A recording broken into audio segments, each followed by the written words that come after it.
Just well, good evening, everyone. This is Mel from Sneakers Corner. Welcome to so many people that are in the chat there. Today we have the honor to have our special guest Odon Lafontaine. Oh, and an honor to be here. The honor is mine. And also Murad, a guy who everyone I'm sure is familiar with. But Odon, I'd like you to give everyone a brief introduction to who you are, particularly for those who may not have seen our earlier video together.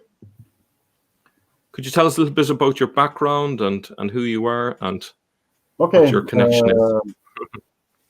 So I'm French. I work on Islam. I've been working on Islam since maybe 10 or 15 years, something like this. I've been doing serious work on Islam since 10 years. Since I've met Edouard-Marie Galès, who is a Belgian scholar, a theologian, and who wrote a tremendous thesis about Islam's origins called The Messiah and His Prophet. He's got a website. You can go check his work. His website is rootsofislamtruehistory.com. I guess we'll fill in the complete address in the description thereafter.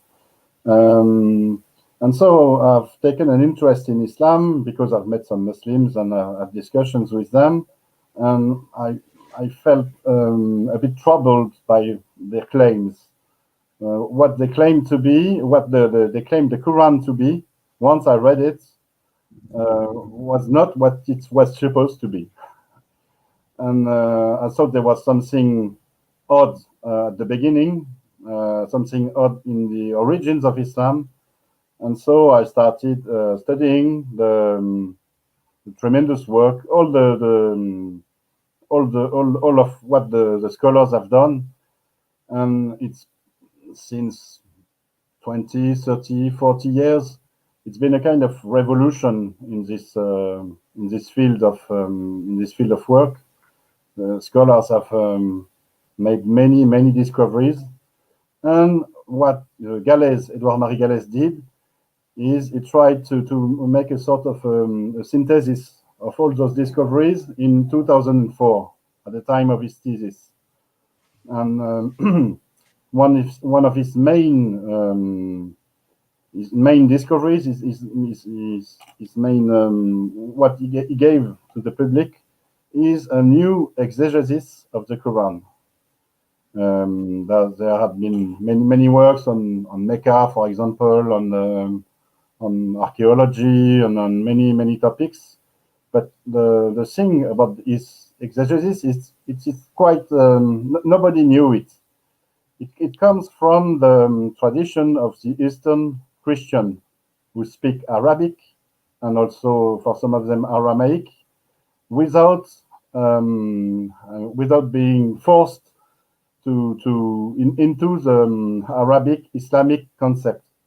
As for example, when a non-Muslim Arabic speaker reads Bayt in the Quranic text, he is not forced to read it and to understand it as being the Kaaba of the Mecca. He can read it as being a house and also as being the temple, because Bayt, in all of the Hebrew and Aramaic tradition, has always been Jerusalem's temple. You see, this is the kind of work he did with some Eastern Christian scholars, and it led him to his thesis, The Messiah and His Prophet. And I've worked with him a lot. I've written a vulgarization of his work, which was the first edition of my book, The Great Secret of Islam. And I've kept on working on Islam and Islam's origin. I've kept on reading the new discoveries, reading what the scholars discovered. And they discovered a lot since 2004. And this led me to this new edition, which you see on your screen, The Great Secret of Islam, the red edition, the 2020 edition, which is a synthesis of Galle's work and also many other people's work. As for me,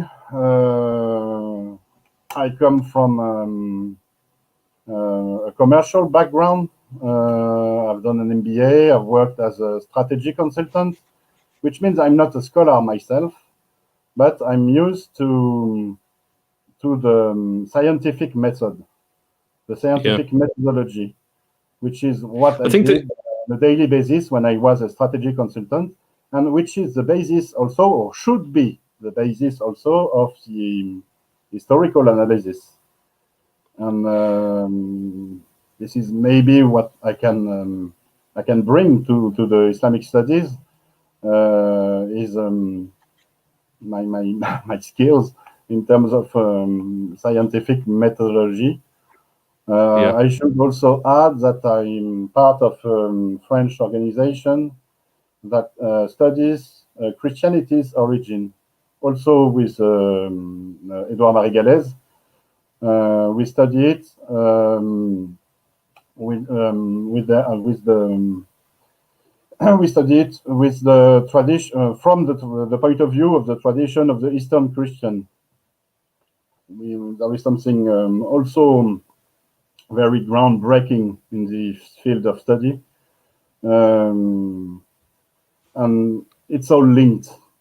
You have to know a bit about Christianity's origin, to know a bit about the Aramaic cultural background of the Middle East, to really understand the context of Islam's origin. It's all linked. So I would kind of view you as someone who has distilled Gallet's work down, and maybe what my job is to distill even your work down to make it more understandable to the public, and maybe get it out to a wider audience. Maybe, Murad, do you want to jump in and tell us a little bit about yourself while we're at it? Well, thank you for having me once again, Mel, and I want to say that this is a great honor to be speaking with Odon Lafontaine, and I want to say that I'm nowhere near this caliber, this level of this author. But what I am is that I've been studying Islam like an amateur for more than 10 years, and I am an ex-Muslim myself, and my original language is Arabic, so this is my mother tongue. So I see through the like the hoaxes that the people give to the West, how they translate the Quran and make like a faulty translation and all this stuff. And I'm very interested in the Aramaic roots for the Quran, the Syriac, the Hebrew, and all this stuff. So, and anything that's hard, I like it. So, where is Noah's Ark? This could be the hardest question ever. Then give it to me. I'm like an Indiana Jones in this stuff. So, some people know me as Sheikh Murad when I do an Islamic topic. And if I am speaking about a biblical topic, it will be Saint Murad, and this is just for fun. I'm not a sheikh, and I'm not a saint. So that's it. Yet. You're not a saint yet. Not yet. Okay, so fantastic to hear from both of you. Odon, why not introduce your topic? You're going to be looking, so I believe, at the quranic evidence for your thesis. So introduce us however you like. Okay, the thing is, we most scholars read the Quran, but they don't read it as a whole. They have partial readings of the Quran. They read surahs, they read verses, but they don't get to a global exegesis, which is what Galès did, which is what I will try to present this evening. The global exegesis, it is when one tries to understand a word by comparing it to every other occurrence in the same text, and by deducting his meaning. So, and this is what we try to do. And when we read the Quran like this, we see a completely different story than the standard Islamic narrative. it is very very amazing to see that there is a kind of secret in Islam, and it is encapsulated in the Quran. This is what I will try to present here. With the presentation will be a bit technical, so don't be afraid. The video will be on the YouTube channel. You can always get back to it. And it is a very big presentation. I won't be able to make it to have it all this evening. I will do only the first part, which is point 1 to 4, and another time we will see the point 5 and 6.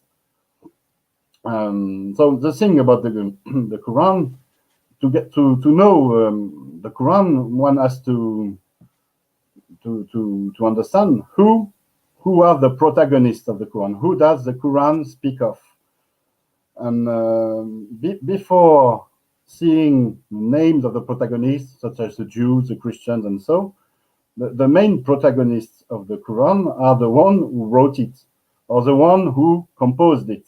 Hence, the preacher or the preachers, we don't know, who's preaching seems to be the basis of the Quranic text.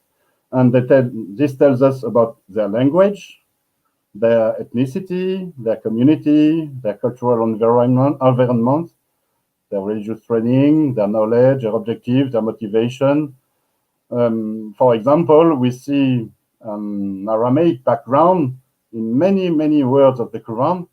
I've chosen two examples.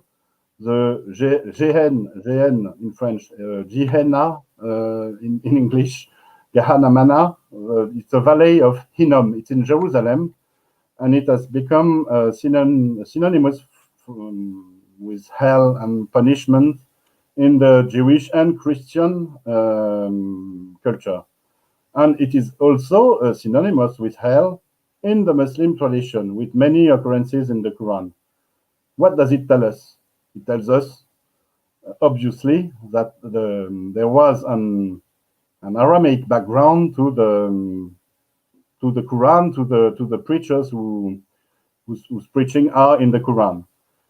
Another example is the expression, a very strange expression, Mother of God. We see in Surah 5, verse 116, which has led Muslims to believe that the Trinity for Christian was composed with the Father, the Mother, and the Son. And Muslims believed it at such a point that some of them invented an imaginary cult of the Mother of God,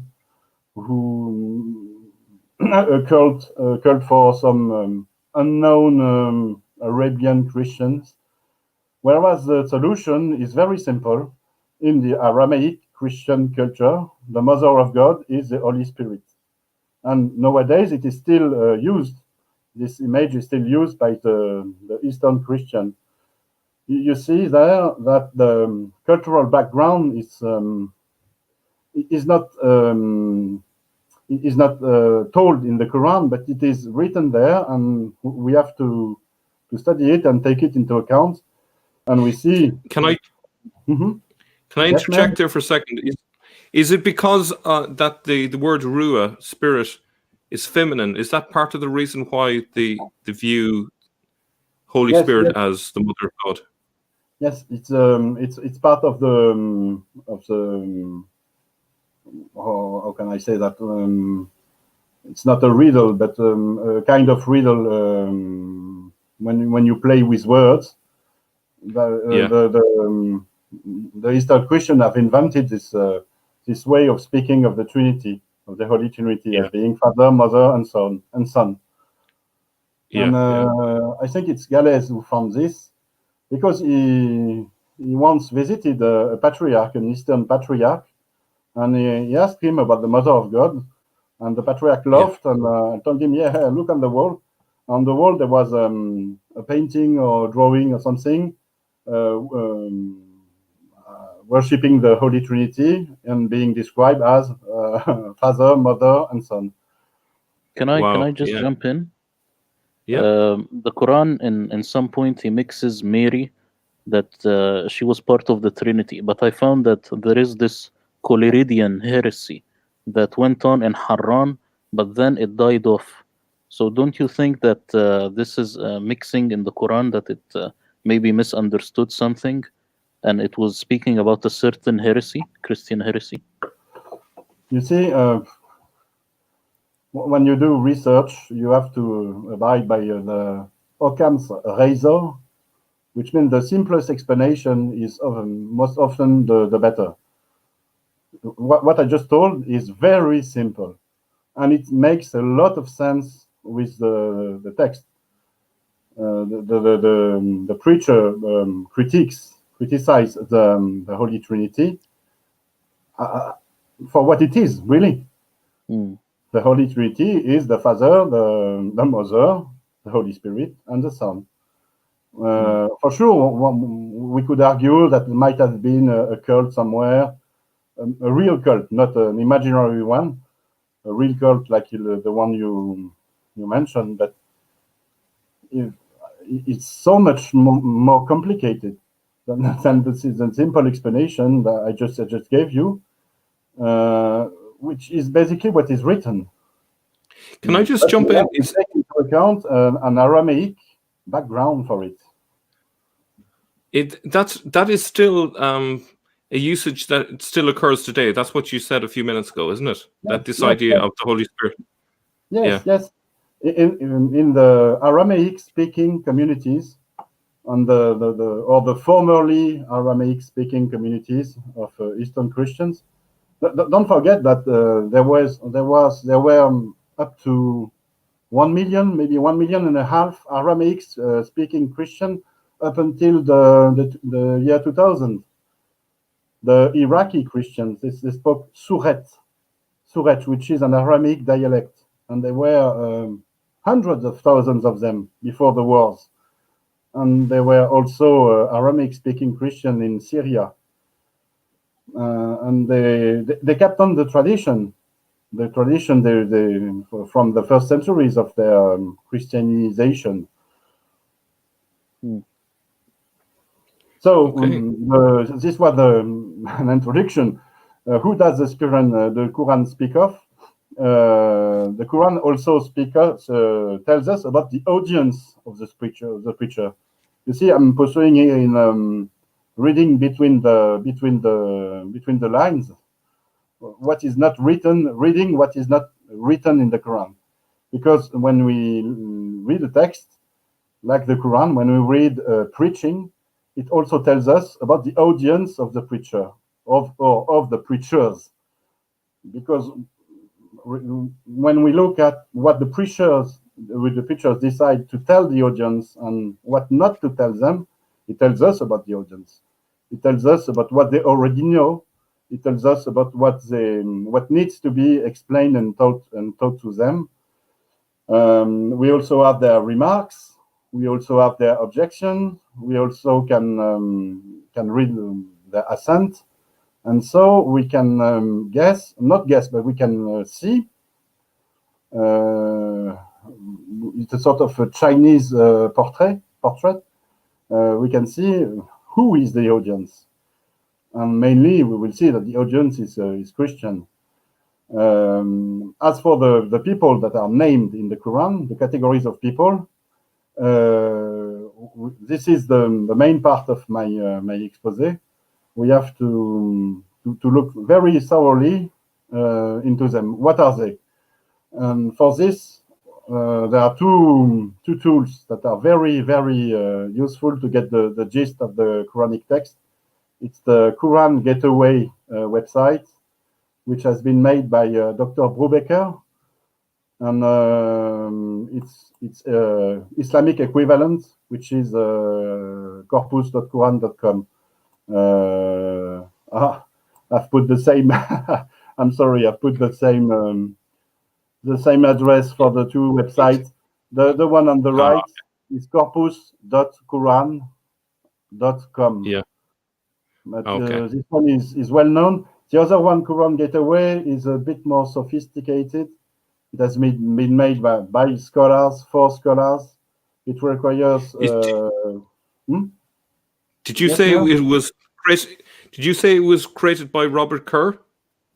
No, not Or Robert who? Kerr, but Dr. Daniel Dan Brubaker. Oh, okay. Sorry. Okay, I That's misheard the you one then. who studied Yeah. the discrepancies and in the earliest manuscript of the Quran. Yeah. I've met him in an Inara meeting 2 years ago. Yeah. And with those websites, you can have I don't know the English word, something like in French it's concordance. You can look for an Arabic root in the text and have all of its occurrences in the Quran, and which is very useful to compare the meaning of a word in one verse with the meaning of the same word in another verse, and so on. And with this, without knowing Arabic, but you have to know a bit about grammar, about linguistics, you can really get into the text, and so you can really understand who are the people that are named in the Quran. And those people, as I've checked it, are the following, according to the number of occurrences in the Quran. This is a counting that I made myself, which was a very tremendous work, because I looked for every occurrences of those words and checked it with the others and so on. And so the people that the Quran speaks the most of are the Kuffar, or the people that are described with the KFR roots. You see, it's almost 500 occurrences. Thereafter, you have the Mushrikun, the people that are described with the use of the SRK root, the associationists, and the people that are linked to a kitab, a book with the Katibi roots. And thereafter, it's very we have a very, very less occurrences of the other people, the Judeans, as Yahud or as Hud, the sons of Israel, the Nazarenes, the Nasara, the believers and the submitters, the people of Pharaoh, people of the gospel, which is the only mention of Christian people, one occurrence only. And there are also many other categories which I've written here: Romans, Sabian, hypocrites, and so on. But this is very compelling that there is no Masihi in the Quran. There is no Arab Christian, no etymologically correct Arab Christian, because the right name for Christians is Masihi in Arabic, and it's not Nazarene. Nazarene, it's something else. We will see it on the next part of the expose. And why is it that there is absolutely no mention of the Masihi? This is very, very strange. Is it because it's obvious everybody is Masihi, or at least the audience is Masihi, is Christian Arabic? You see, that's also something we have to take into account. And so the Quran speaks of all those categories, and we will see category by category for the main one, for the Kuffars, for the Mushrikun, and for the Al Kitab, who they are. So, who are the Kuffars? Kuffar. They are the misbelievers according to the standard Islamic narrative. Mainly the people who don't believe in Islam, who don't believe in Muhammad's prophecy. But this is not the real etymology of the word. The KFR root does not mean misbelief. It means to cover. So the Kuffar, the Kafir, the Kafirun, in plural, are the coverers, the one who cover. And we have 27 occurrences of this word Kafir, and many other occurrences of a different form of the KFR root, in the sense of covering, disbelieving, denying, rejecting, and also forgiving. I've checked all of those occurrences. I won't present them all now, but one has to do this work to understand what the Kuffar are. But you see, we will understand who are the Kuffars and who are the Ahl al-Kitab and who are the Mushrikun by looking at the interactions between those protagonists. What do they do one with each other? What are their relations? So, as I told you in the standard Islamic narrative, Kuffar is a misbeliever, a non-Muslim, an infidel, and it has become a kind of an insult. But as we know, the Arabic language is very, very, very close to Aramaic and Hebrew. And in Aramaic, the kafir root also means cover, to cover. And we have examples of this root, of this word in the Bible. For example, in Genesis, when Noah kafars the ark, he covers it with oil, bitumen. And from this first meaning to cover, we have many derived meanings. It is always like this in the Semitic language. We have a basic meaning, a fundamental, a ground meaning, and from this we have many derived meaning. So in Aramaic, it can mean also to cover the fault, to cover the sin, and then to forgive or to make atonement. It can also mean to cover something, then hence to keep silent, to pass over in silence, to deny, or even to apostatize. Or it also means a cover, a lid, a pitch, a bow. And in Arabic, it has similar meanings. Cover also means to mask, to shield, and it can mean to forgive. As for example, I've made I've written the second verse of Surah 47, which tells us that God kafars with 2F, which is the intensive form of the verb. He kafars the wrong deeds, which means he kind of forgives the wrong deeds. He does not misbelieves the wrong deeds.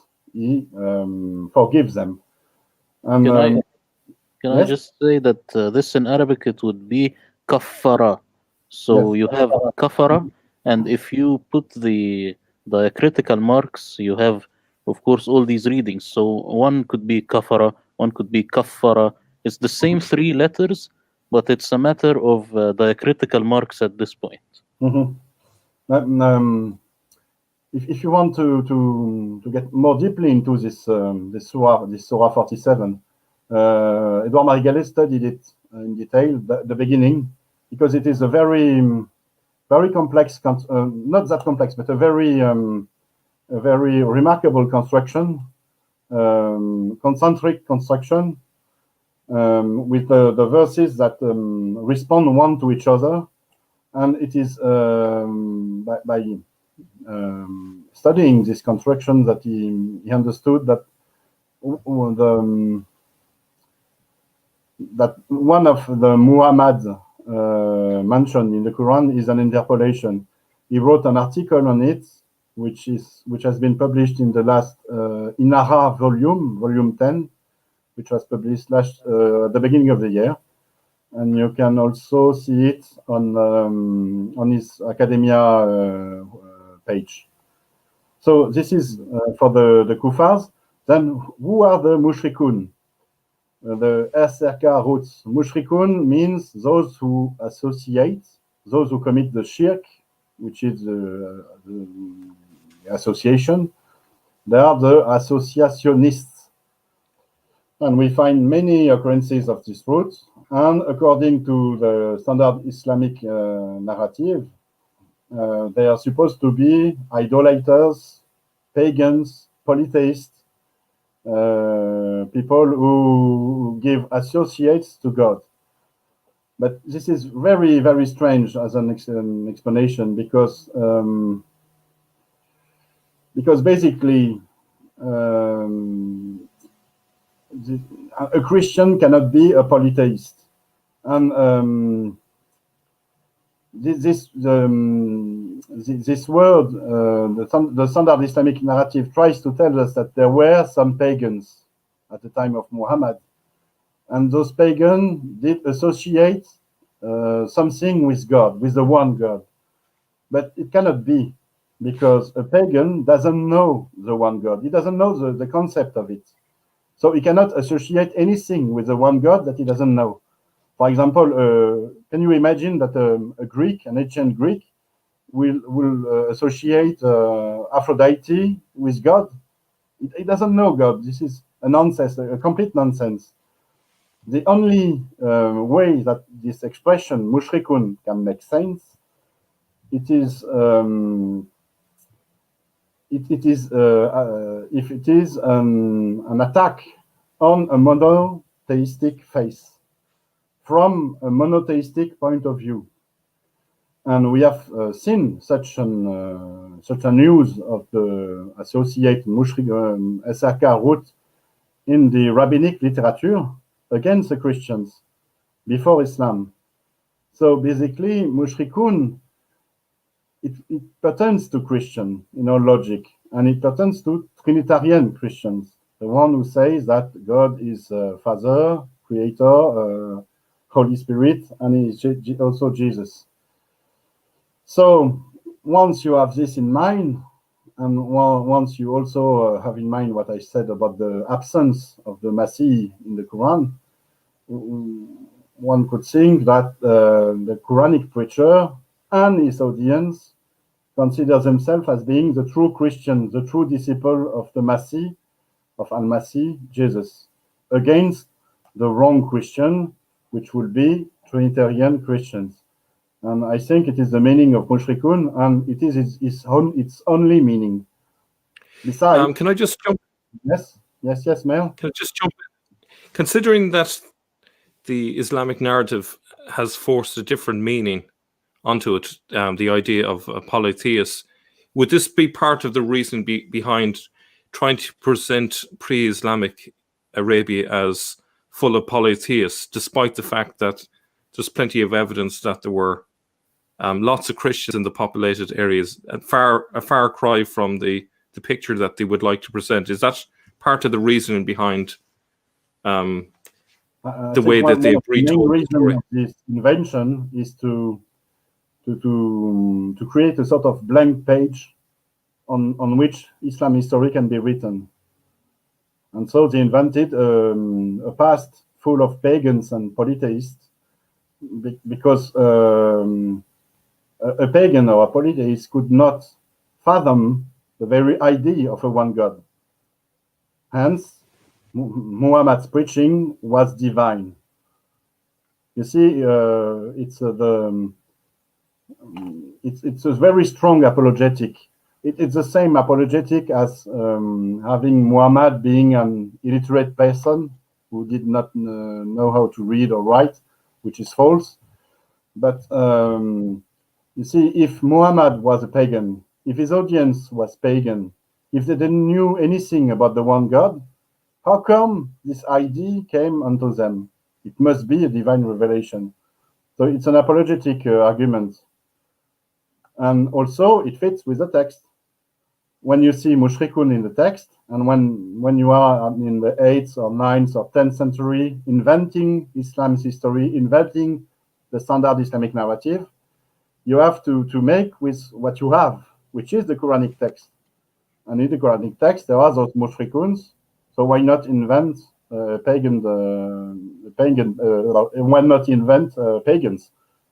paganic past? Can I just of Jahiliyyah. It is very, very important for the functioning of Islam. Islam function as a sense of history. It gives history a goal, and for this you have to start with a starting point, which is paganism, which is barbarism, which is the Jahiliyyah. You have the revelation, which is the instrument of progress, and through this progress, through the revelation, through the Islamic revelation, you will come to the bright future, which will be the world completely Islamicized and the day of judgment. We have exactly the same pattern in all the progress ideologies, we always have a past of barbarism. For example, the Middle Ages in Europe, which is supposed to be completely awful. We have a kind of revelation, which is the 18th century, the Enlightenment, the philosophy, the reason, and so on. And through this revelation, there will be a progress of humanity to a bright future, to a world which would be ridden of evil. Can This I is, just add something? Yes, of course. About why did they create this pagan past? I think there could be an easy answer. Just look at who is writing and where is he from. Most of these people, they came from Balkh area, which is the Central Asian area. And at this part, you had this, what they call today Ka'bat Zoroaster, like the shrine or the Kaaba of Zaradusht. And at this place, you had the Buddhist statues, and they were pagans at here. This is the only place that fits the same story. So they injected the same story that they saw with their eyes into the Muhammad, but they put it in the Hijaz. I think that's why they did this. Yes, it's I think that's yeah, Mel. We don't hear you, Mel. There's something wrong I with just you. think I think it makes more sense that the writers are in an Aramaic speaking area rather than way off in the Balk. I think that might be a later. No, I'm speaking about hadith. phenomenon. I'm speaking about hadith, Mel. You get the idea that Mushrikun is hadith. polytheist from hadith. Sorry. Yeah. Sorry. Without Tabari thing- and Bukhari, you don't know what is Mushrikun unless you do the hard work, and you will come to this conclusion that this is Christians only. This is not such hard work to know what Mushrikuns are, because at the time of Tabari, there were plenty of Jews calling the Christian also Mushrikun in their language. The thing is, Murad, paganism did not last very long. The Christianization of the world was a very silent and massive phenomenon at the 1st, 2nd, 3rd century. And even in Central Asia, the Christianization spread. And in the 7th or 9th century, we don't have pagan Buddhists. We have post-Christian Buddhism, which has taken into account some Christian ideas, and they are not really pagans, but they could be seen as pagans by Muslims or maybe by Jews. But you see, it's a kind of a digression.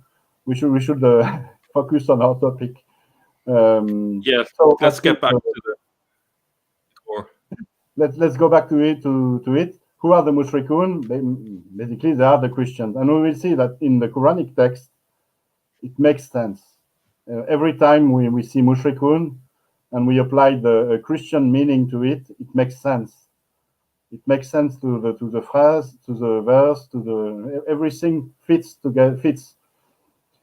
And so now we have to look into the people of the book, the Al-Kitab. We have 32 occurrences of the expression as Al-Kitab. Al-Kitab meaning the Al is a word which derives from the tent, I think, the tent of the scripture, the one who are in the same tent. And we have also 46 other occurrences that I've checked, at least. This is my counting, in which the word kitab is used to define a community, a group of people, according to their use of the kitab. And there are many other occurrences of the word kitab, which does not pertain to a religious use of the word or a community. So did I hear you right? Sorry, did I hear you right that you said it meant tent of the book? Yes, but you see, it's not exactly the book. I will explain it thereafter. al, the word al, the basic meaning, the first meaning was tent, the tent. Okay. As in the tent for nomads, for example. And also it would connect with the Festival of the Booths, that Jewish idea of having the Ark of the Covenant inside a tent. No, I don't think so. I think it's a very Arabic word used by people who use tents, and they use it as an image to designate a group of persons, the person who share the same tent, which means the group of. So Ahl al-Kitab means the group of the people of the Kitab. Okay. And so according to the standard Islamic narrative, this expression, people of the book, Ahl al-Kitab, means either Jews or Christian or Muslims, Jews and Christian, or Jews and Christian and Muslim, and it depends on the context. So it's a very, very strange word because those people are very different indeed. Jews are not Christian and Muslims are not Jews nor Christians. And so it's very strange to have the same expression to designate all of these people where they are so different. So we'll see. Yes, Mel? I would suggest that one of the reasons why there's this emphasis on the people of the book might be to do with the Iraqi background in that Manichaeism from the 3rd century really emphasized the importance of scriptures. So you have a bit like J. Smith would say, the man on the book, So maybe that's part of the reasoning behind it. Yes, it might be. But you see, Mel, the Kitab is not really a book in Arabic. A book is a mushaf, a religious book. The first quranic books were mushafs and not kitabs. A kitab, etymologically, it is what has been put in writing, what has been prescribed, what has been ordained. It is the sense of the law, in the sense of the Torah. And it is exactly the same meaning as in Hebrew for Torah, the Hebrew word for Torah. You see, people of the book, they are not the people of the book, but are the people of the prescription, the people of the law. And it is very strange to have this expression designating the Christians as they are not people of the book, not people of the law and the prescription, and they are the people of the gospel, but the gospel is not a book. The gospel is a person. It is Jesus Christ. And the Christian always defended themselves as not being people of the book, but the people of Christ. So, again, something very odd in the standard Islamic narrative. And we will see that this narrative is completely wrong. It is a sort of reimagination, reinvention of the text, of what the text really means. And for this, we have to take a deep dive into the Quran and to look at all of the occurrences of the expression, the people of the book. So I've listed them all here, and I've classified them into main themes. And firstly, if we want to know what the people of the book are, we have to look into the Quran and see what the Quran tells us about the people of the book. And we see that some of the people of the book, have made very great offenses. People of the book, some of them have covered. They have been kuffar. So you see this in this verse. Neither those who cover among the people of the book, nor the associationists appreciate that a blessing from your Lord should descend down upon you. So the people of the book are kuffars, kafir. They also are deceptive, as some of them would have liked to lead you astray. They also refuse to believe in the evidence, and they also are kuffars. Because let's say one part of the people of the book believe at the beginning of the day what has been brought down on those who believe, and be coverers at the end of the day. perhaps these people will come back from their error. They still refuse to believe in the evidence, or people of the book. Why do you cover the verses of God while you are witnesses? And they are coverers against God. People of the book, why do you cover the verses of God when God is witness of what you are doing? What they do, what other great offenses? If the people of the book believed, it will be better for them. There are some who have faith, but most of them are perverts. They have no faith. They are perverts. There will be no one among the people of the book who will not have faith in him, Jesus, before his death. And on the day of the resurrection, he will be witness against them. They refused the Messiah. They did not have faith in Jesus. This is one of the many, could be the biggest offense of the people of the book in the Quran. They also refused the scripture. What does the scripture told them? Say, O people of the book, do you reproach us for anything other than believing in God, in what has been brought down to us, the gospel, and in what has been brought down before the Torah? But most of you are perverted. What do they not believe? What do they refuse to believe? I think this is the same claim as the former. They refuse the messiahship of Jesus, which is stated clearly in the scriptures. Also, they are Kuffars. Have you seen the hypocrite saying to their brethren who covered among the people of the book? The Kuffars, many of the people of the book will appreciate out of jealousy on their part, being able to make you coverers after you have believed. So these are the occurrences of the people of the book. And there are also many other occurrences of the word kitab, book, prescription, in the Quran, in which it characterizes a community depending on the use it makes of the kitab. And I've counted, like I told you, 46 occurrences, excluding the other 32 of the people of the book. And so we will look at them, and also we will find common themes. Again, can I interrupt you there? Sorry. So what exactly is your understanding of this sense of covering up? You're not saying that they are changing the text. You're suggesting that they are reinterpreting it in a way that perverts the meaning of the text. Would that be right? Yes, exactly. It is exactly this. They are covering the text with something. But we will see this in those other major offenses. It will come right now. Okay, sorry, jumping the gun.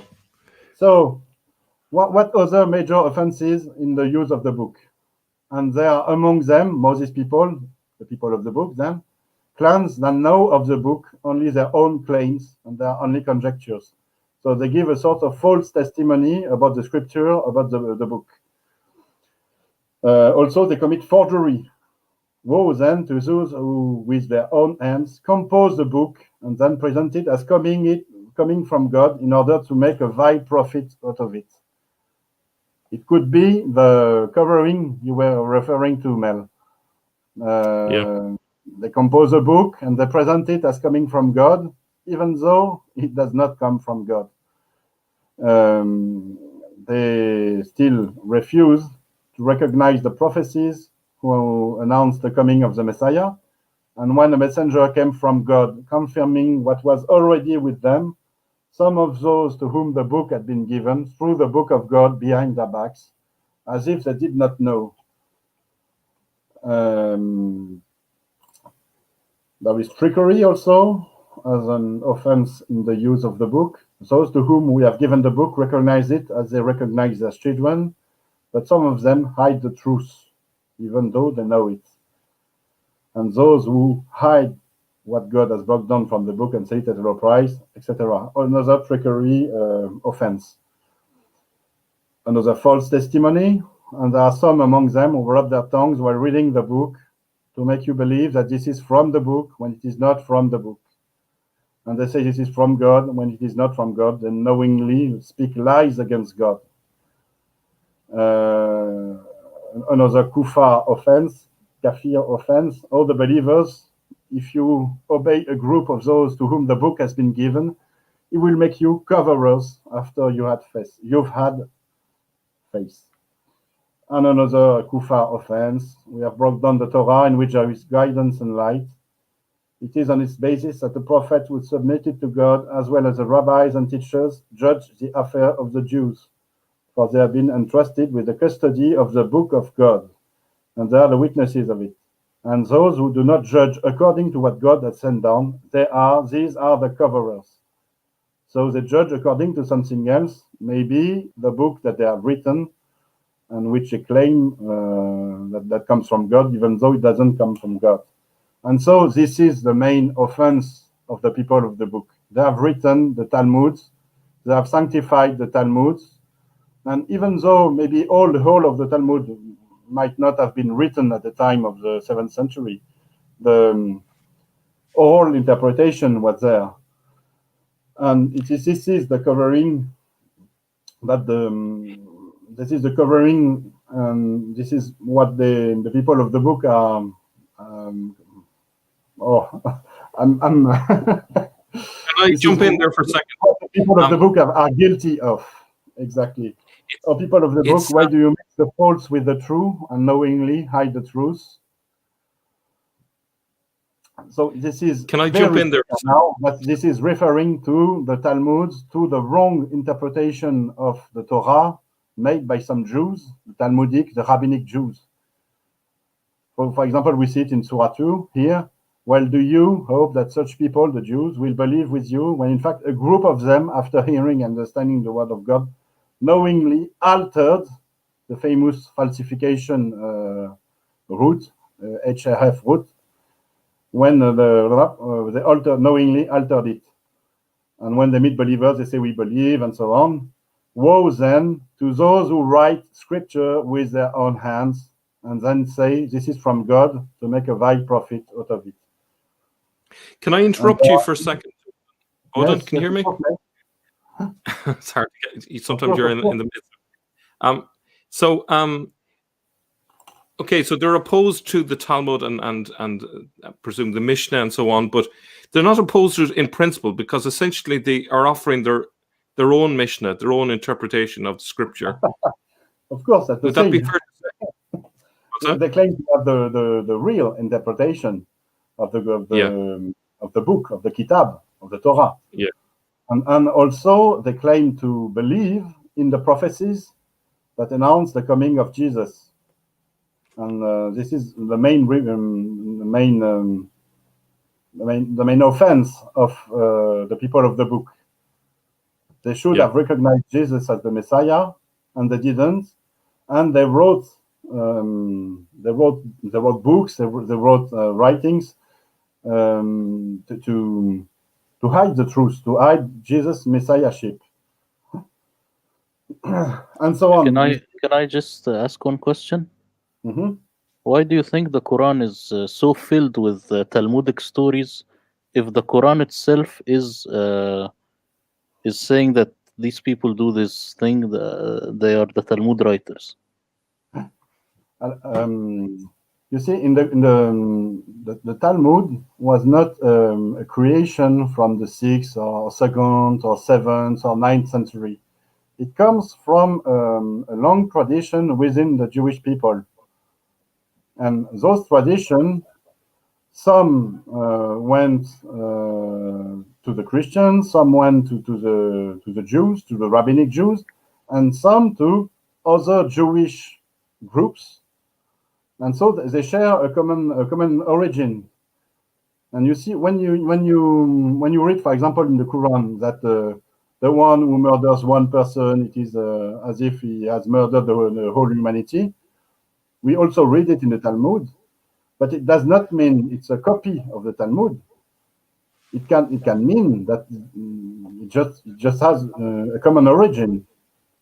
But what evidence do you have that this doesn't come from the Talmud, but it could come from something other than the Talmud? Because there is nothing else other than the Talmud which says this commentary.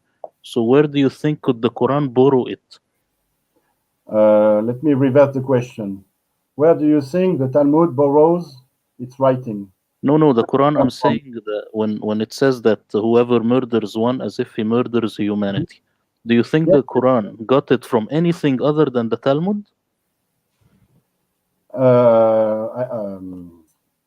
Where does it come from in the Talmud? It comes from a Jewish tradition.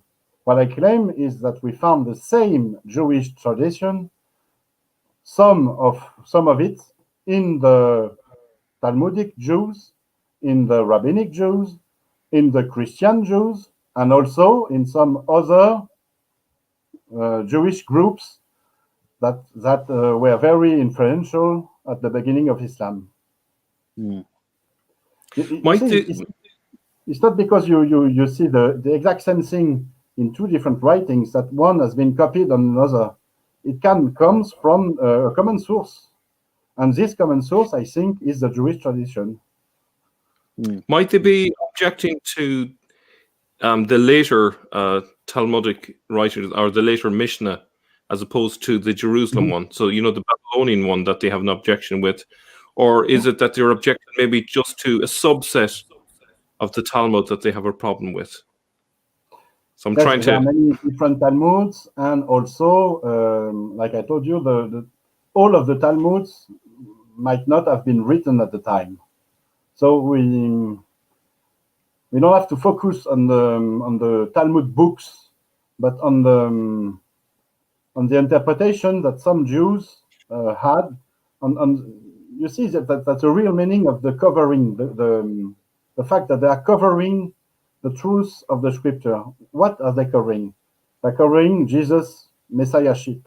They're covering, for example, Daniel's prophecy about the coming of the Messiah.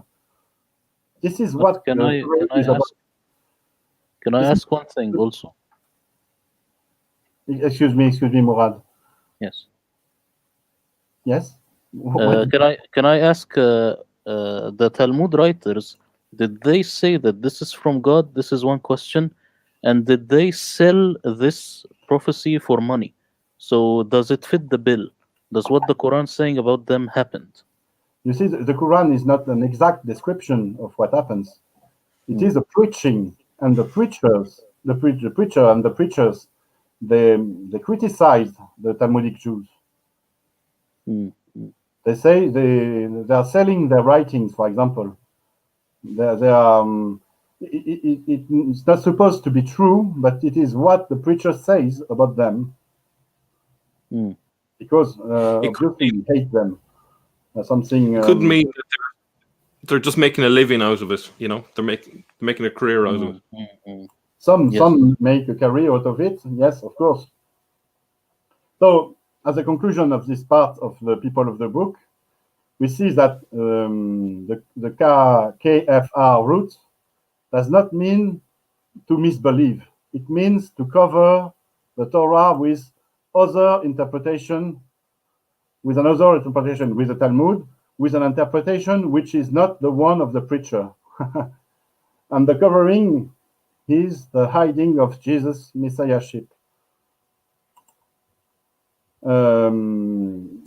Then we can see also that all of the people of the book are not that worse, that bad, because there is in the Quran a good community and a bad community among the people of the book. We see that mainly in every verse where an offense or something bad is said about the people of the book, that it is not the whole of the people of the book. There are some other people than the one who covers. For example, neither those who covers among the people of the book nor the associationists, those who covers among the people of the book. That means that there are people among the people of the books who do not cover. Who are they? What is this community among the people of the book who does not cover? Haven't you seen the hypocrite saying their fellow who covered among the people of the book, which means that there are among the people of the book people who didn't cover. And there are some among them, among the people of the book, who distort the book with their tongue and so on. But some among them, not all of them, distort the book with their tongue. So here again, we have a clue that there is a good community among the people of the book, a community who is not Kuffar, KFR.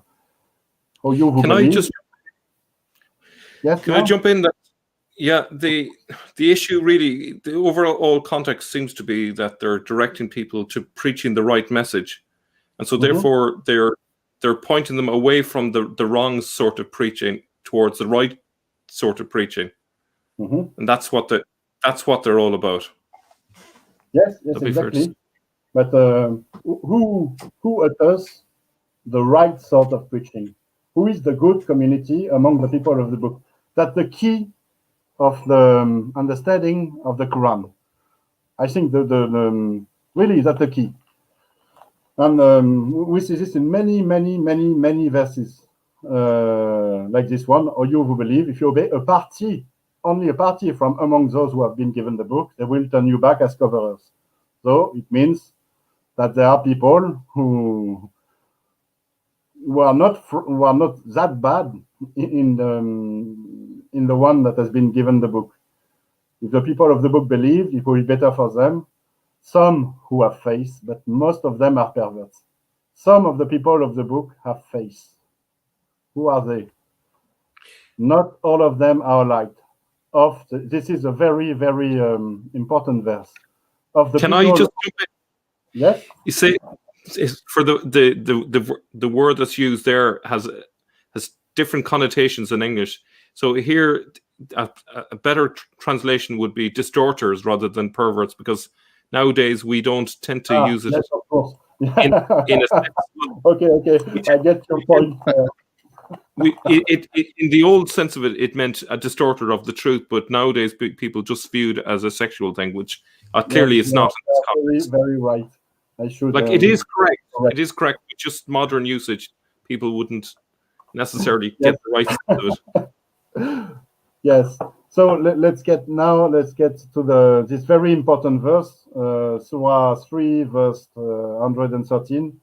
Not all of them are alike. Of the people of the book are a portion that stands. They rehearse the verses of God all night long, and they prostrate themselves in adoration. They believe in God and the last day. They enjoin what is right and forbid what is wrong, and they hasten in good works. They are in the ranks of the righteous. So there is a good community among the people of the book. Surely there are among the people of the book those who believe in God and so on. They are humble toward God and do not sell the verses of God at a low price.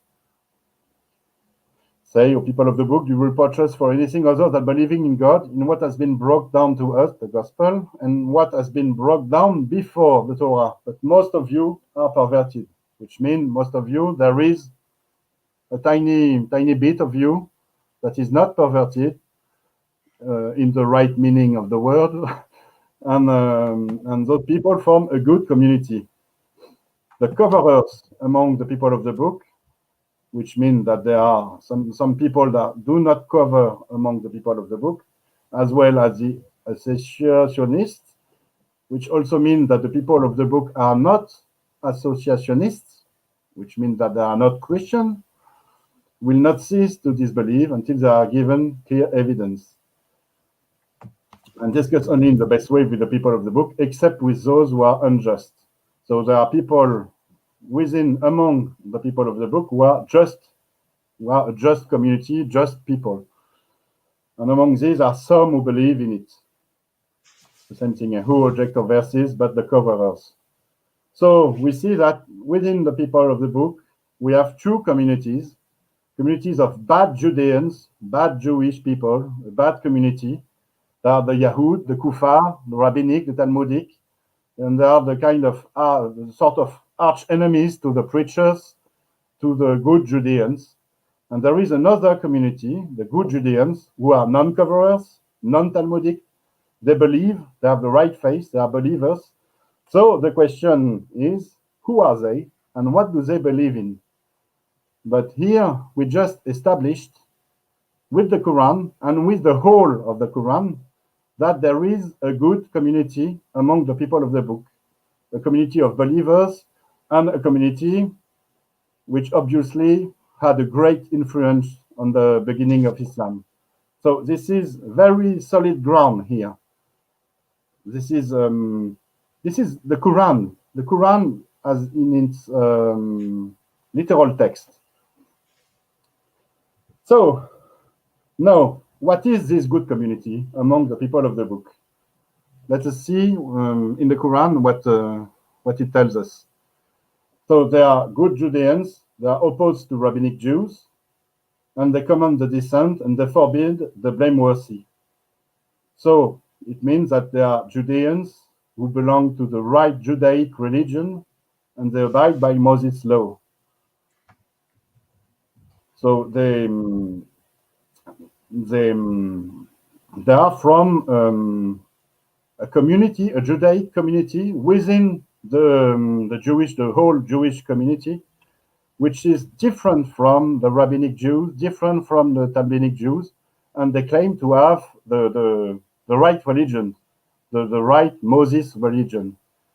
And also they recognize Jesus as the Messiah, but they are not Christian, since the people of the book are not associationists, and they are opposed to Christians.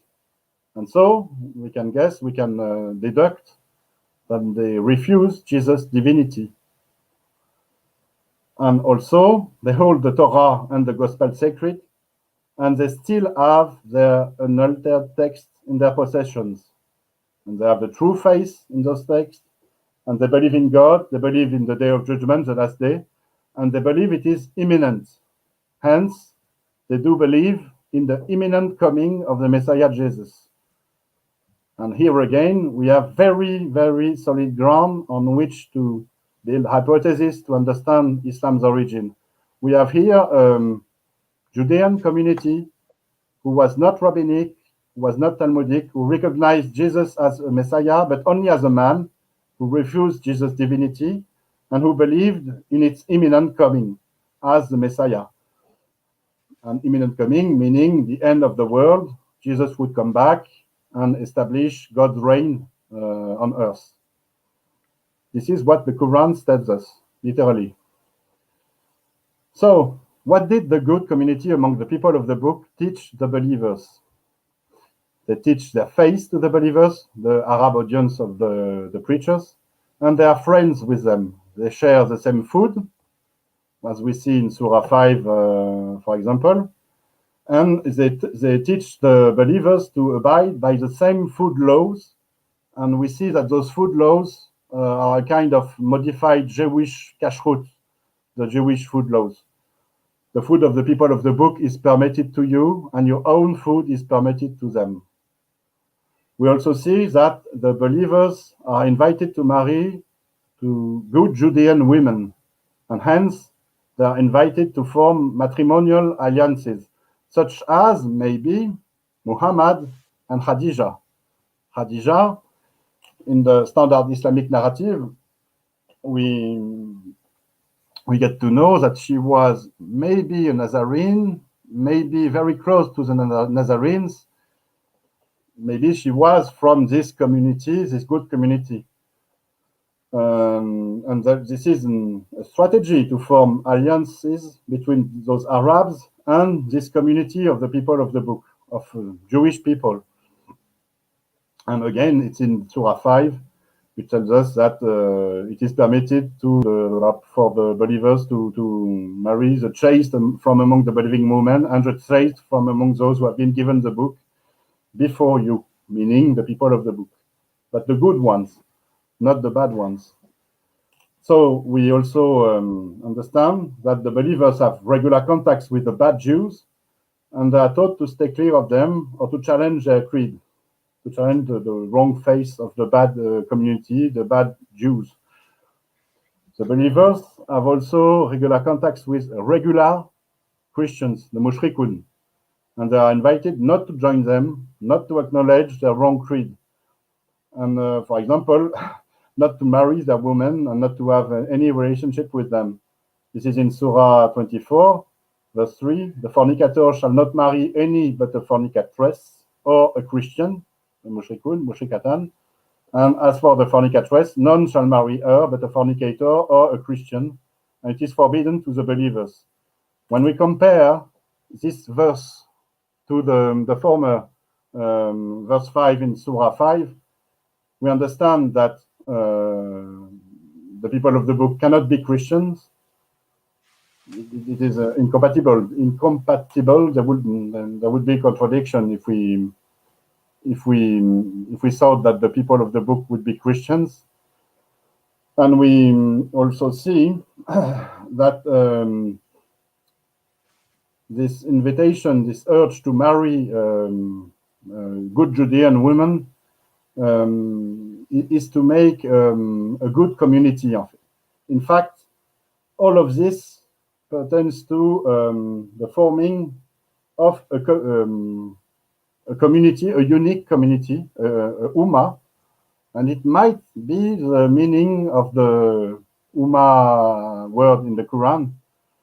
The believers and the good Judeans form a kind of alliance. There is an alliance between them. They share the same food. They abide by the same law. They marry their own women, and hence they form a community.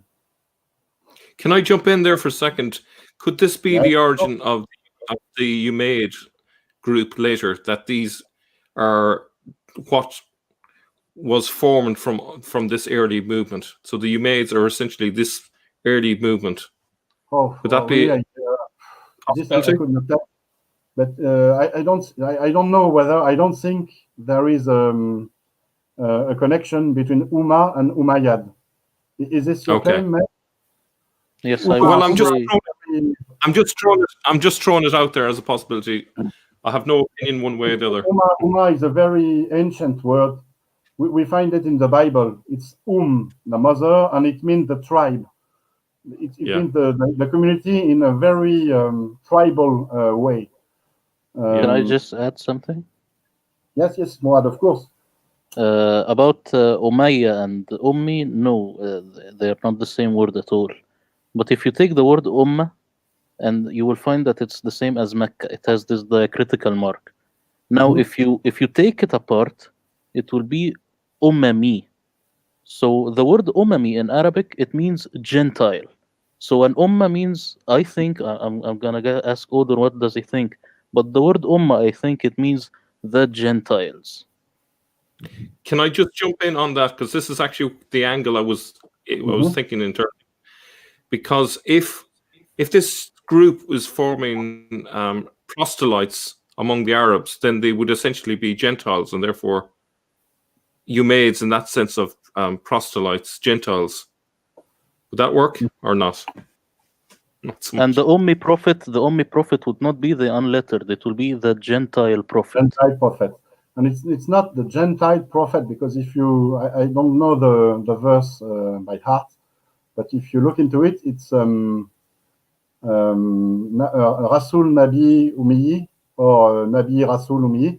It's the prophet that has been sent to the Gentile. The prophet for the Gentile. And who is this prophet? The standard Islamic narrative tells us it should be Muhammad, but who is the one who expanded the biblical alliance outside of the Jewish people? It's Jesus. But do you think Jesus I think it's Jesus that is the Rasul Nabi Ummi. But isn't Jesus from the same root of Isaac? Yes, he's supposed to be from the same family as Isaac. But you see, in the Quran and also in the Jewish preaching before Islam, we see, and also in Christian apologetic towards Arabic people, we see a claim being made on the supposed Ishmael ancestry of the Arabs, which would give them access to the biblical alliance. There were some Arabs in the first, second, third centuries that were converted to Judaism, because at this time, Judaism was not closed as it is today, as it has become. Judaism was a proselyte religion, which made proselytes. A proselyte is a non-Jewish Jew, a Jew from the nations. And we have many sources from the antiquity telling us about Judaized Arabs. Do you think that the Book of Jubilees played a role in this? That it made Ishmael part of this whole thing? It's not that he used Hagar and The Ismail. question is not about the Book of Jubilees in itself, but on the tradition that is expressed in the Book of Jubilees. The Book of Jubilees is the first writing in which we see Ishmael as being the patriarch of the Arabs. There is no such claim in the Bible. In the Bible, there is nowhere we can find that Ishmael could be the ancestor of the Arabs. The first writing is the Book of Jubilee. But you see, it's not the Book of Jubilee who created this claim. It comes from a tradition. So there was a tradition among the Jews that the Arabs descended from Ishmael. Yes. And in the Quran, there are many verses, many preaching to persuade the Arabs that they share a common ancestry with the Jews, and that they should join the alliance with the good community. This is what I intend to develop on the next part of the expose, because I only unveiled a tiny bit of what the good community among the people of the book taught the believers, because mostly the Quran tells us about a sort of grand venture that the preachers are preaching to the audience. Join the alliance, emigrate in God's path, become muhajirun, and we shall take Jerusalem together, make the Hajj. Hajj is an Hebrew word for a kind of pilgrimage to Jerusalem, and we shall rebuild its temple, the Beit. Hence, we can maybe have the hypothesis that the rebuilding of the temple is the key to have Jesus come back and to have to trigger the apocalypse. So this is to be continued on the next part. We will see who are the quranic Nazarenes. We will see, I think, this is my hypothesis, according also to Edouard Marie-Galès, that the good community among the people of the book are the quranic Nazarenes. And we will see in detail what is this grand venture that I told you about, that the Quran is about. But here, at this point, we have very strongly established that at the beginning, very beginning of Islam, at the beginning of the 7th century, there was a community of the people of the book that were opposed to the rabbinic Jews. They were Jews themselves, but they were opposed to the rabbinic Jews, opposed to the Talmudic Jews. They believed that Jesus was the Messiah, but he was only a man, and he was not divine. And they were very influential for the beginning of Islam, of course, for the converting of the Arab audience. We can assume that they were the ones who taught the preachers that we see in the Quran, and this is established on. It's a very strong claim now. This is the Quran. This is not some divagation. This is not some conjecture. This is what the Quran is about. We have established the existence of a Jewish community. this Jewish community. So next things will be to try to know who is this Jewish community exactly, and what did they want the believers, the Arab audience, to do. So, can I just jump there on something you said earlier? yes. People often think of Hagarenes as people who are descendants of Hagar, but another interpretation that Joe gave is that the Gar were proselytes. So essentially, another understanding of being like a son of Hagar is to be a proselyte,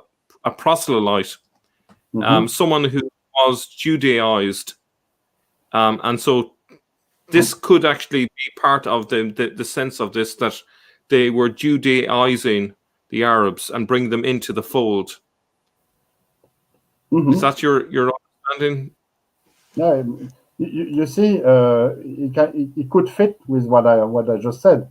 The thing is, what I just said here, it is very, very strong, very solid, and it has nothing to do with secondary sources, extrapolation, conjecture. It is only the Quran.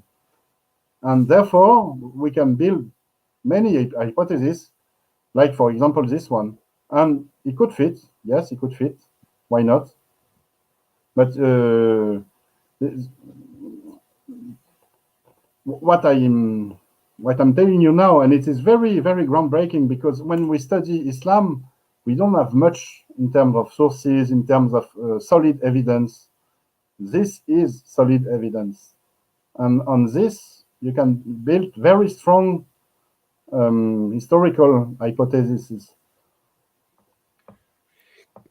Thank you, Odon. Would you be willing to take some questions from our audience? Of course. We'll give the first question to Ali Dawa, Jason Byrne. Can you ask Odon what Nasara means in Arabic? Nasara in Arabic doesn't mean anything. In Arabic, Nasara doesn't mean anything. It is not an Arabic word. It has become an Arabic word. If you want, you can have a sneak peek at what's coming next, because who are the quranic Nazarenes? This is what I was supposed to to show on the next part, but the NSR word in Arabic, it means to help, to support, to protect. And Nasara doesn't have anything to do with helpers, protection, protector, supporters. We see that the word that is formed with the NSR root is Ansar. And Nasara does not fit the Ansar meaning, but some Ansar occurrences could refer to the Nasara.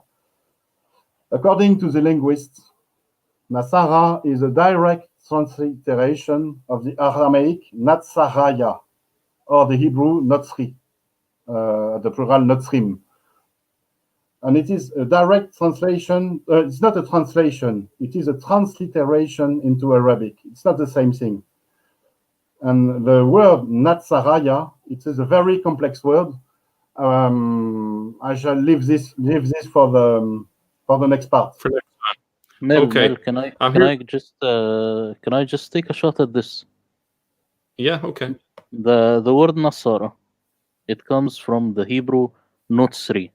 And actually, if you read this word in Arabic, Nasara, you will find that it ends with a ya. Ya, you could read it in Arabic as a or as e. I think it should be read as e. So Notzri, Nasari.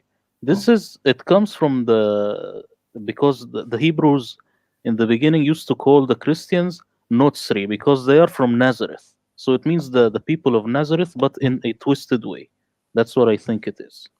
Okay. But in Arabic, it doesn't have a meaning. No, it doesn't have a clear meaning.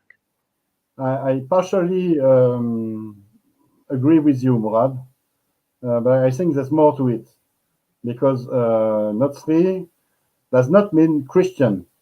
Etymologically, Christian comes from Christos. Christos is Messiah. Christian means disciple of the Messiah, messianic maybe. Notzrim, it comes from the N-tsa-er root in Aramaic or in Hebrew, and it does not mean Messiah.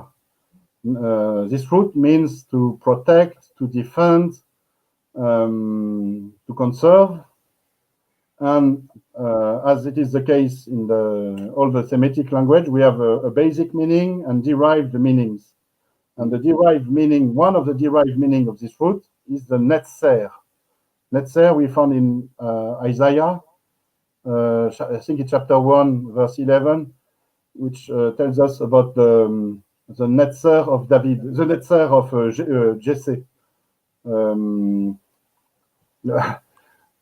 Let me see. Morad, you oblige me to go to the next part.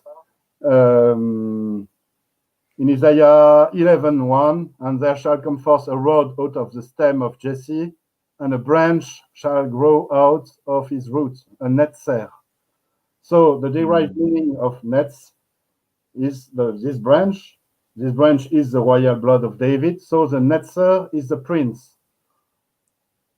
And so if the netzer is the prince, and the prince is supposed to be the Messiah, which is supposed to be the king of Israel, so the Nazaraya are the messianic people before the coming of the Messiah. But once the Messiah has come, the meaning can change because the Messiah is Jesus. So the Nazaraya are the disciple of Jesus as he is a prince, because Jesus is from the royal blood of David. And so the Nazaraya are at first the first Jewish people, the Jewish disciples of Jesus. But thereafter, the Christians adopted the Christian denomination, which means the disciple of the Messiah, Mashiach in Aramaic, Masih in Arabic. And then the one who kept on the Nazaraya denomination, they were the ones who were from Jewish origin, Jewish ethnicity, and who did not want to be called Christian, disciple of the Messiah. And when the Hebrew accused some of them to be Nazrim, which is exactly the same word as Nazaraya, they referred to the people who recognize Jesus as the Messiah, whether they are Christians or whether they are not Christian, Jewish people who recognize Jesus as the Messiah, but not as God himself. The word Nazaraya has had a meaning as a designation of the Jewish disciple of Jesus who were not Christians. We can leave that to the next because at the same time there still were some Orthodox Christians who kept on the Nazaraya denomination. And for example, in India, the evangelization, the Christianity came during the 1st and 2nd century with St. Thomas and with the Jewish communities that were established there.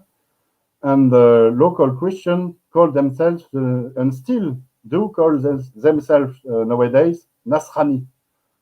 They have kept on the Aramaic denomination, the first Aramaic denomination of Christians. So it's very, very complex, and it's much more complex than what the standard Islamic narrative is telling us about Nasara. Okay, I'm going to jump in with another question for you, if you want to take this question. Yes, of course. In this alliance that Odon proposes, where does the Manichaeans and the Sabians fall? Do you want to address that or not? Sabians and Manichaeans are named in the Qurans as being good ones, but they don't seem to be part of the community. Yeah. They are close to I think the good community that is described in the Quran, but we don't know really, we don't have much in terms of Quranic evidence for them. We only know that in 2 or 3 verses they are named, and they are supposed to be good fellows. No harm should be inflicted upon them. This is also to be to be exposed in the next presentation. Oh, okay, hold on for that. Any more questions, everyone? Now- Mel, can I just go very quickly about this one? Yeah. In the Quran, you don't have the word Manichaean, and you do not have the word Sabaeans, as people think. Saba'i or Sabaean is it means from people of Sheba, from Yemen. But the word in Arabic, which is Sabi'un, this is in English Mandeans, people of Mandeans who are from Iraq. We call them in Arabic As-Sabi'a al-Mandaiya. So the Mandeans actually, in some old documents, are confused with being Gnostic Christians. So that's why when the Quran says the Nasara and the Mandeans, they are good people and stuff, it's because they are already close. They are good to the Quranic author likes them. That's what I think. Okay. See, I think the Mandeans were a Baptist movement. They baptized people, and they might have come from John the Baptist himself. And what I'm telling you, this is not as solid as what I've told you about the Quran. But I don't know if you know Ella Wardi, which is a Tunisian scholar from Tunisia then, who wrote many books of Islamic tradition. She took a deep dive, once again, into the Islamic tradition, and she compared all the books in Arabic, and wrote the history of the beginning of Islam according to the Islamic tradition. And she used some traditions that are not very not known at all. And in her next book, I've written it in my Great Secret of Islam. In her next book to be published this year, she has found a tradition about Muhammad baptizing Umar, which is very interesting. Place Muhammad and Umar also in a kind of friendship with Mandeans, or maybe they were Christians, I don't know, or heretic Christians, or Christian-like people, but they might have been close to the Mandeans. But it is very, very odd, very strange to see that Muhammad, according to the Islamic tradition and according to the most Sahih of it, Muhammad baptized Umar. You heard it here first, folks. So another question for you, Odon. If the quranic community are Christians, why do they sometimes use Talmudic stories? The community I was referring to is not the okay, no, I stepped on the wrong foot. I told you that the audience is Christian. The audience is Christian, and the preacher who belong to the community, to the Quranic community, try to teach them their faith. And in this faith, there is some Talmudic story or some Jewish tradition story, but the audience is not Talmudic at all. The audience is Arabic, Christian Arabic. Maybe not that Orthodox. For sure, they were not very very rigid and very straight Christians, but they were not Talmudic. Another question. Can you ask Odon about his understanding of Proto-Arabic script? Proto-Arabic script. I don't really know what Rational Dawa is mentioning. What I do know is that we find Arabic writing in the 7th century, almost with the dots and stuff and diacriticism. For example, in the Egypt papyri, which means that the oldest Quranic fragments, the one, for example, from Sana'a, who do not have the dots and diacriticism, which means that they were they were written like this in purpose. The diacriticism, at least an archaic diacriticism, existed at this time, but it was not used on the Quranic, the oldest Quranic fragments. Why was it not used? Because those fragments were not supposed to be published, were not supposed to be read by others than the one who wrote them. There were drafts, there were notes. This is the very proof of it, because the diacriticism existed and it was not used. So there were something personal to the preacher. And my hypothesis, Gallet's hypothesis, is that those fragments, those notes, those drafts were collected, were copied, recopied, re-recopied, and it became the Quran. And the diacriticism was added centuries later, not centuries, but tens of years later. From my understanding, when they did introduce the various dots, it started off quite inconsistently as well. So sometimes they used them, sometimes they didn't. It's only later that the rules got more formalized. One thing, another thing that I've read in François Desroches. François Desroches is one of the very specialists of the oldest Quranic fragments. He wrote it about the folios that are in Paris in the Bibliothèque Nationale de France, that there were different copists that copied those folios, and that the diacriticism was kind of there was no rule in it, and every copyist did what he thought should be the diacriticism, which means that the copyist did not know what they were copying. They did not know the meaning of it. They copied and recopied a text which they did not understand, which also explains us why during the 8th, 9th, and 10th centuries, when the Quran came into the hands of the traditionists, they invented stories because they didn't know what the text really meant. And they still don't know nowadays. They still keep on inventing stories to explain the text. That's a good point. Another question here from Noel. I wanted to ask about the Nestorians. Odin didn't mention them at all. Why? How did they play?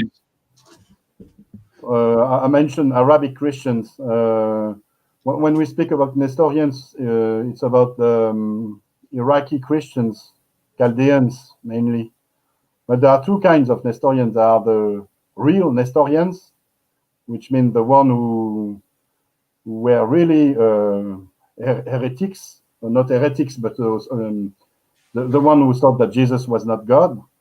And they were the one that were called Nestorian by the Western Church, because the Western Church called every Eastern Christians, every Aramaic Aramaic-speaking Eastern Christian a Nestorian. So I haven't spoke about them because I don't know. I haven't found them in the Quran yet. Maybe the people of the gospel I mentioned, the one occurrence of the expression people of the gospel could refer to them, but really I don't know. They don't seem to be in the Quran. And mostly I spoke only about the Quran during this presentation. Yeah. I want to just add this for the viewer who is asking. AJ Deuce, he suggests that maybe the word Nasara means Nestorians. So he can find this paper and read about it if he likes. Yes. But there is nothing in terms of Quranic evidence for it. We will see in the second part of the presentation. The Nazarene are people of the book. They are people of the book, which means they are Jews. They are of Jewish ethnicity. They have a kind of Jewish religion. So they cannot be Nestorians. Yes. According to the Quran. Yeah. Another question here, an interesting one, is what do you make of the two phases in the Quran, the Meccan phase and the Median phase? I would quote a French scholar, Jean-Jacques Valter, who did a unique analysis of the Quran with mathematic methodology, the code theory, or ADT, or ATD, I don't know. And he says that the distinction between Meccan phase and Medinan phase in the Quran is a grammarian artifact. It is completely artificial. Alors, of course, the Quran, the preaching in the Quran spread among tens of years, maybe. So maybe we can distinguish some early preaching and later preaching. I think there are some later preaching. I will speak about Surah 9, the beginning of Surah 9, as I think it is a later preaching on the next part of the presentation.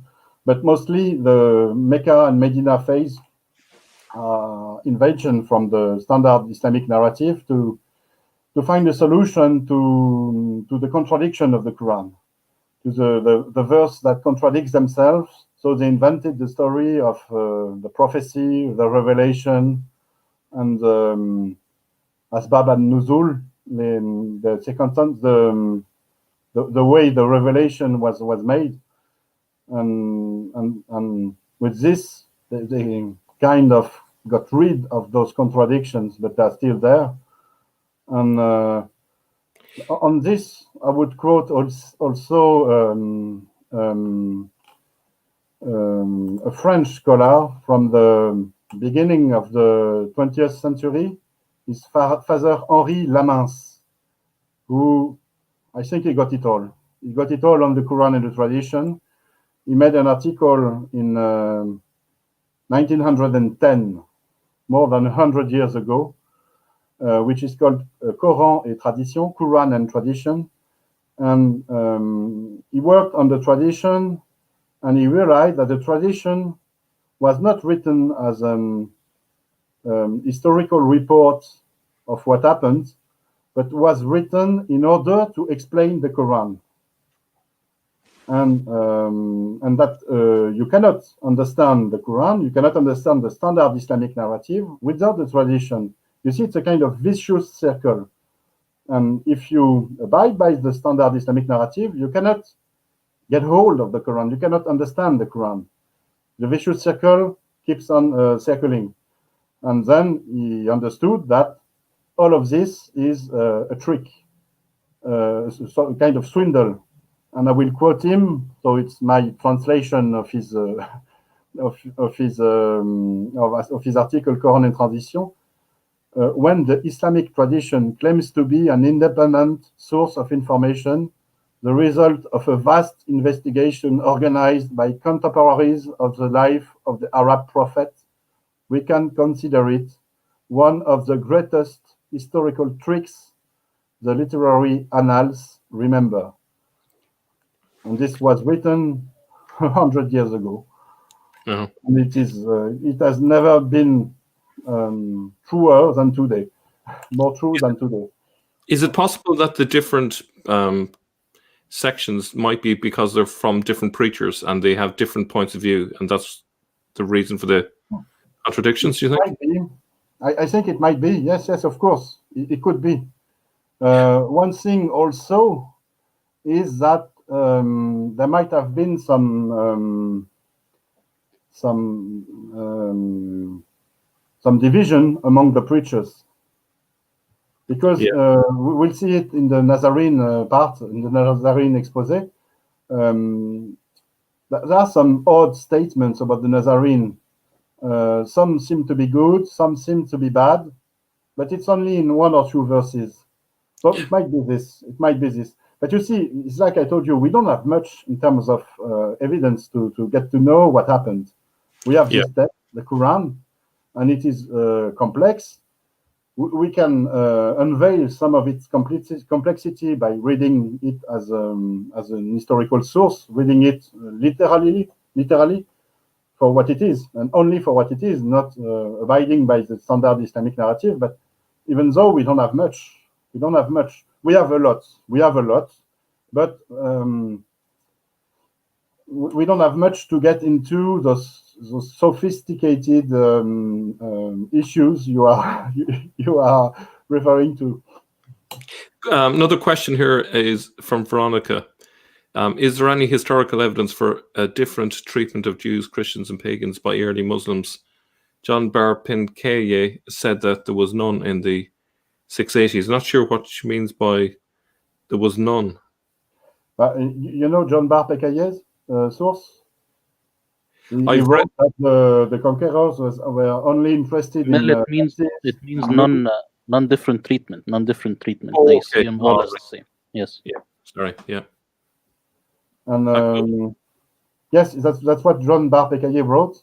That's also what we can read in Robert Hoyland's last book, In God's Path, which I know you read, and which is very, very, very interesting. And yes, there don't seem to have been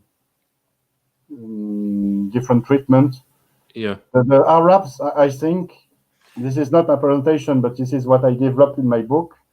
I think the Arabs were not very different from the Christians. There were only Christians that believed that the end of times was very, very near, that Jesus would come, the Messiah would come, and he did not come back. And from there, they assumed the power. They took the power from the empires. I think the empires left the power for them for many reasons. And step by step, they built their ideology, and they pretended to be the Messiah instead of the Messiah. They pretended to be the one who would establish God's reign on earth. But it took some time. It's not until Abdul Malik that we really see a strong statement of the Arab chief, the Arab leader, being the Messiah, being the one who establishes God's kingdom on earth. So before that, they were only interested in ruling, so getting taxes, maybe a bit of loot, slaves, or I don't know. But they were seen as Christian by the Christian authors of this time. Maybe with a bit of deviance. When one speaks, wrote about Muawiyah as praying in the Holy Sepulchre of Jerusalem, it means that Muawiyah is kind of a Christian, but also the author, I don't remember him exactly, says that he's not that good of a Christian. He's a strange Christian, but a Christian nonetheless. We see, for example, in some in Muawiyah's coins, that he struck crosses and Christian symbols on his coins. We see on epigraphic writings that there were also crosses on them, epigraphic writing from Muawiyah. So this was not Islam at this time, not Islam yet.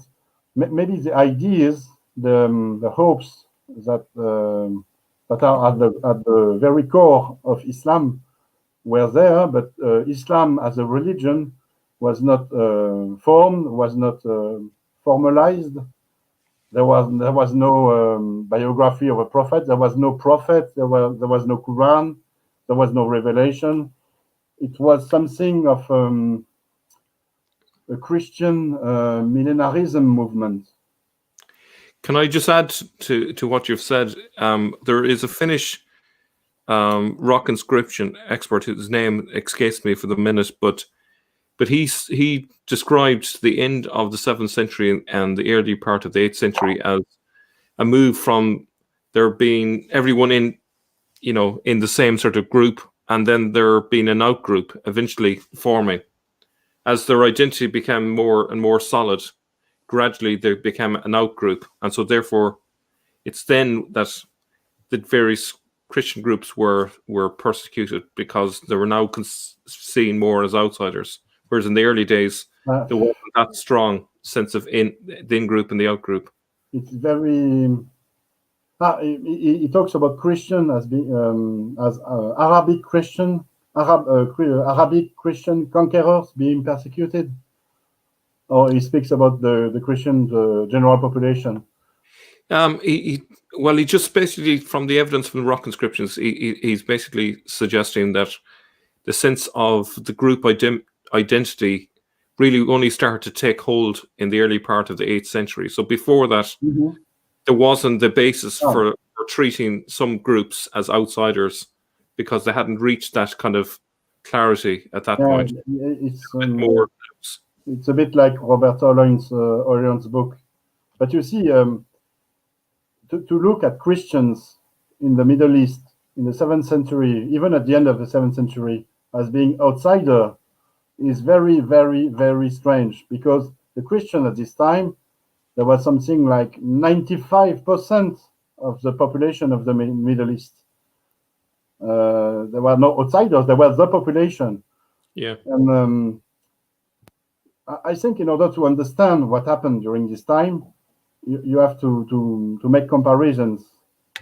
And for example, the best comparison, one that I like, because it is very very revealing, is to compare Islam with communism, with what happened in Russia in 1917, when the revolution put the Bolsheviks in power. There were a very tiny minority of people ruling over a Christian population, but the whole state was supposed to be communist. And so this very tiny minority of less than 1% of the Russian population ruled over 99% of Christians. And step by step, more and more people became communists. And maybe at the time, I don't know, there were something like 50 or 60%, maybe more of the population that became really, that adhered to the Communist Party and that became communist. But it took time. And it's the same with Islam. In Islam, some Arab leaders took the power in their own hands. They fought among themselves up until one leader emerged, Abdul Malik. And they kept on fighting until one very big leader emerged, an even bigger leader, which was the first Abbasid ruler, As-Safa. And it is a bit like the Bolshevik Revolution. At this time, there was one Islamic ruler, the first Abbasid Caliph, and step by step, he imposed Islam. He created Islam. The Abbasid created Islam, and they imposed Islam upon the population. Yeah, the point that I was going to say there on that, I had just lost it there momentarily, is the Chinese sources suggest that the elite that were key to all of this were Persians initially. So that would still fit in with your idea that you could have a minority that belonged to one group, whereas the majority could be like being Arabs. Basically, their identity got merged with the elite. So it's interesting that they have spun it later to make themselves, the leaders, out to be Arabs, whereas the reports from their envoys to the Chinese in the 650s and even into the 750s was that they were Persian at the beginning. So it's interesting. There's this contradiction, and it could be because there's a kind of a blurry line there between Arab and Persian along the borders in Iraq. Maybe that's part of the reason. It's hard to know. I don't know much about those Chinese sources. I've discovered them thanks to you, Mel, and your tremendous work you're doing with Sneakers Corner. Oh, thank you. Yes, it makes sense. It makes sense. It fits with Robert Soyland's perspective, which is a bit more Westerner, but it fits. And it could also fit with what I've exposed with this thing about the quranic evidence.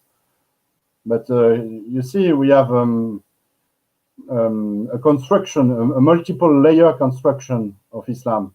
We have the history at the beginning of the 7th century, the middle of the 7th century, and thereafter, and then and layer after layer, Islam is being constructed.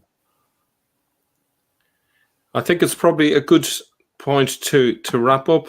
Maybe we could finish maybe with it like a short summary, maybe. Would you like to kind of, for those maybe who found it all quite a lot to take in, could you give us kind of like a bird's eye view in terms of what your whole point is today? What I've tried to expose tonight is a kind of global reading of the Quran and a literary reading of the Quran, which means to read the Quran for what is written in it, and not what other text tells us the Quran is.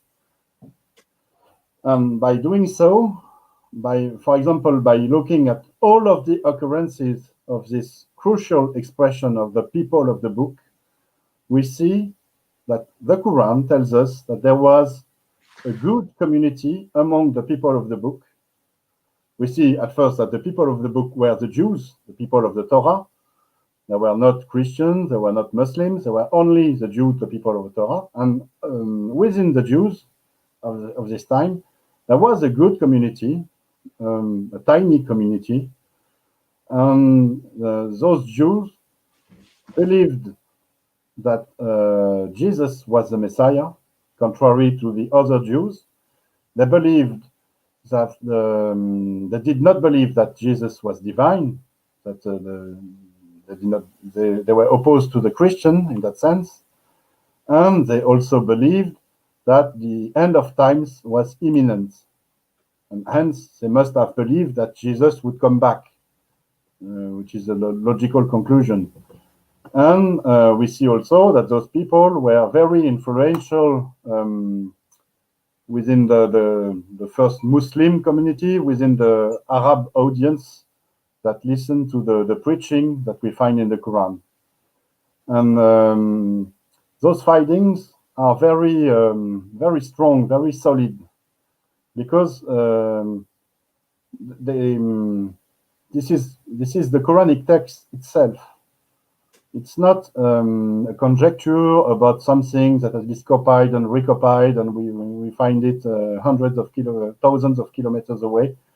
I'm not referring to the Chinese sources, but it is a very solid ground on which we can build new hypotheses to understand the beginning of Islam. What was this community of Jewish people? What was it exactly? What was their project? Why did they teach preachers to preach the Arabic Christians? What happened? And this sheds a new light on Islam origins. I don't pretend, I don't claim to have found it all. Of course not. It is a huge topic, the field of research. But I claim to have found something solid, and it is a very precious thing in this field of study, because we don't have much in terms of evidence. Yeah, I think one of the things that really struck me is that when we look at the word Quran in its Aramaic sense of lectionary, and then we see that the 10 references to it being an Arabic Quran or an Arabic lectionary, makes perfect sense if you're talking about it as another book, not the book that we call the Quran, but another book, because a book never has to claim what language it's in. It's obvious to anyone who opens up a book what language it's in. So clearly it's about another book. And straight off, once you accept that point, then your thesis really is on solid ground. And it's such a radically different interpretation of what you're looking at. To get into my thesis, you have many starting points. I've started with the people of the book. You can start with the Quran, the Arabic Quran. You can start with the Bayt, the temple. You can start with the Hajj. You can start with the Nazarenes. But it all comes together because it's a truth, in fact. And this is what the truth is. when you find something true, it keeps on being true. I'd see there's one of our subscribers here believes that a Nestorian patriarch called Hananisho is the link to Abd al-Malik. Basically, he thinks that Hanisho is the source for the Quran, but you would claim that many of the parts of the Quran actually are contemporary with the invasion of Jerusalem in the early part of the 7th century. There's a time. I think so. Many parts. I think most of it, and there are some who dates a bit after. I think that maybe a bit of Surah 8 and the beginning of Surah 9. Yeah, it's just in order to understand it, to study it, you have then to look outside of the Quran. When you look into the Quran, like you said, you can start with the Arabic Quran and so on. You can start with the people of the book, like I did, the Kuffar, the Mushrikun. You can start also by the Grand Venture. I'm prepared to talk to you about in the next part.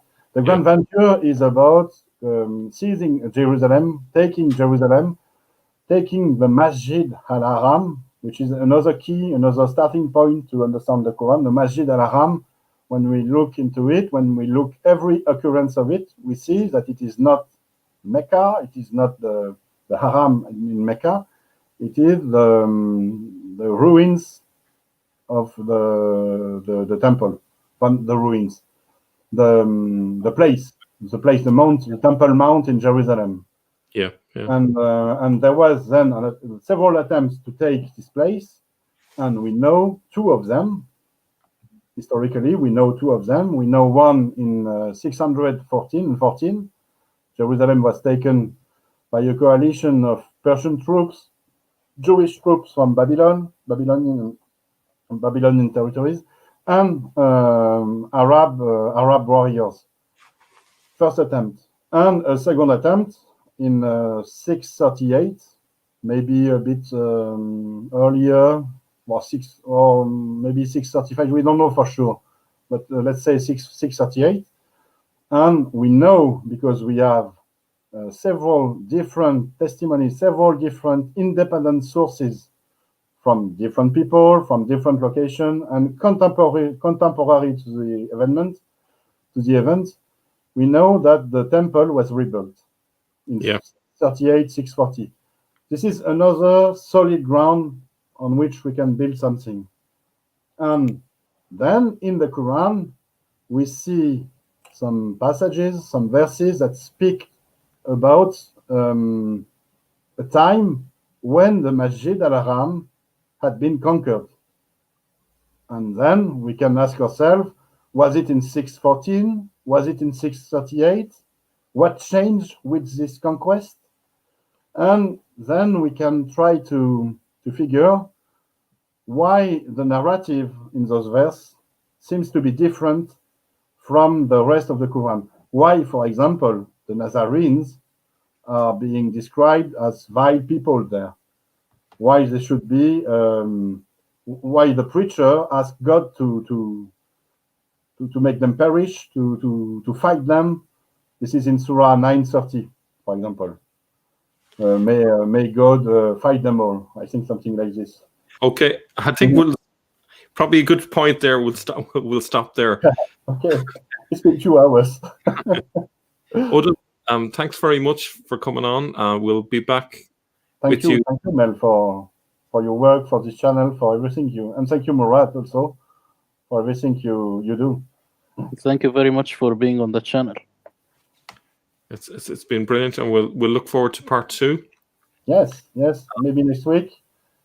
You should also look forward to the English translation of The Great Secret of Islam, the book, my book. I'm working on it right now. It surely is a huge work, but I will try to have it at least to have the PDF file available for free next Saturday. Okay, I'll hold you to that. I'll have to work. A lot of work. Wow. Okay. Thank you, Mel. Morad. Bye. Thank you, everyone. Thank you. Bye-bye. Thank you. Bye-bye.